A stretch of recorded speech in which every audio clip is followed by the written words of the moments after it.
Hello students, today we will study about the extraction of aluminium. First we will take the ore, that is bauxite, and this bauxite is purified by three methods we will study here. The first one is the Hall's process, second one is Beer's process, and the third one is Serpek's process. First we'll study that is Hall's process. In this process, bauxite is crushed and fused with sodium carbonate. See, here we will use sodium carbonate.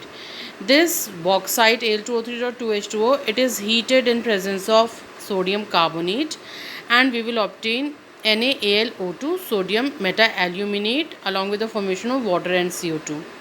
Okay, this sodium aluminate, this fused mass, it is mixed with water and CO2 is passed through it again. See, here water and CO2 will be evolved. Now again, this NaAlO2, in this NaAlO2 water is added, and this carbon dioxide gas is passed through it. Here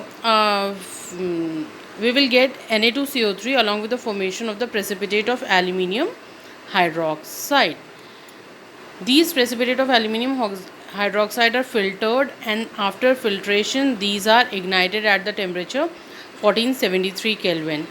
When these aluminium hydroxide precipitate, it is heated. Upon heating, it will give pure alumina along with the formation of water, and this water will evaporate. So this is the Hall's process. Here we are obtaining pure alumina from Na2CO3, sodium carbonate, when bauxite it reacts with sodium carbonate. Now second one is the Beer's process. Here the powdered ore, it is first roasted because see, actually Beer's process is done when iron oxide is excess in bauxite. Okay, then this Beer's process is done. So powdered ore, it is first roasted to convert, if ferrous oxide is there, this ferrous oxide it is converted into ferric oxide, because these iron oxide, they are very higher in percentage as impurity they are present. And after that, hot and concentrated sodium hydroxide solution is added to it. Okay, this sodium hydroxide solution, it reacts with, mainly it reacts with aluminium oxide only, and very less of it reacts with silicon oxide also. And when these two oxides, which are, this is present as impurity and this is the main oxide which is present, when they will react with NaOH, it will form sodium meta-aluminate, and this will form Na2SiO3. Now we have to remove this, because from this we will obtain aluminium. So the mixture which we have obtained here, it has sodium meta-aluminate and this Na2SiO3, this silicate also. This is diluted with water, and a freshly prepared aluminium hydroxide is also added to it, and this process is called seeding. A little of aluminium hydroxide is added.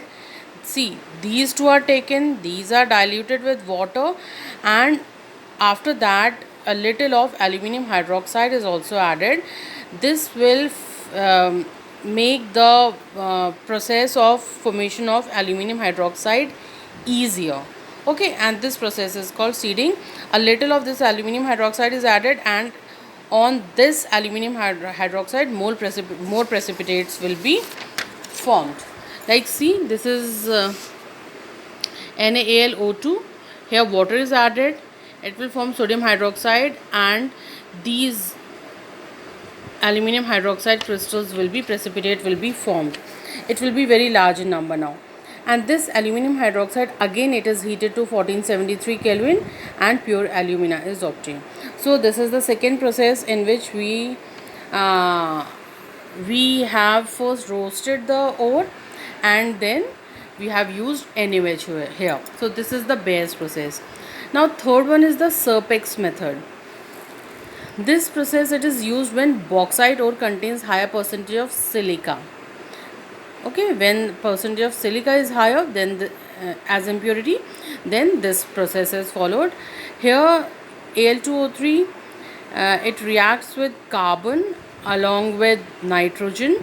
So this aluminium and nitrogen, they combine to form aluminium nitride, and carbon monoxide gas is formed. If SiO2 is present, yes, SiO2 is present here as impurity. This will also combine with carbon, then this will combine with carbon.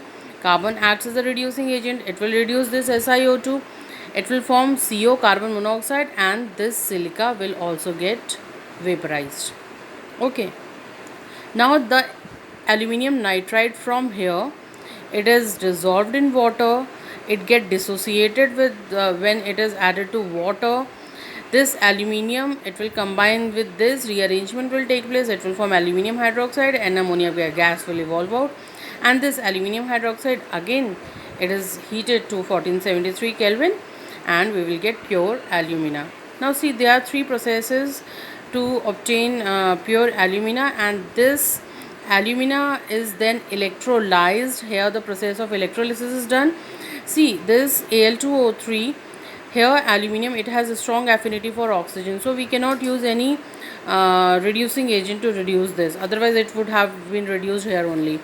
So here we will do the process of electrolysis, where this Al2O3, it is mixed with cryolite Na3AlF6 and fluorspar.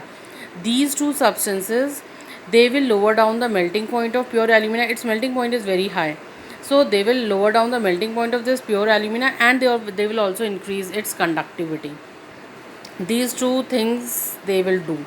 Okay, they will lower down the melting point of alumina, which is around 2000 degrees Celsius, and they will also increase its conductivity. Now at cathode is the inner lining, and in that lining aluminium will be collected. This is the negative electrode, cathode, and many carbon electrodes are hanged here. These carbon electrodes are made anode. These are anode, and here in anode, these are made up of carbon, and oxygen gas is collected over here. So these oxides, when they will combine with carbon, they form carbon monoxide and carbon dioxide gases. So that's why these electrodes are replaced timely, because they are used up during the process. All the aluminium, it sinks to the bottom of the tank, means cathode, it is liberated at cathode, and cathode is the inner wall of the tank, and withdrawn from time to time. So this was about the extraction of alumina. Thank you.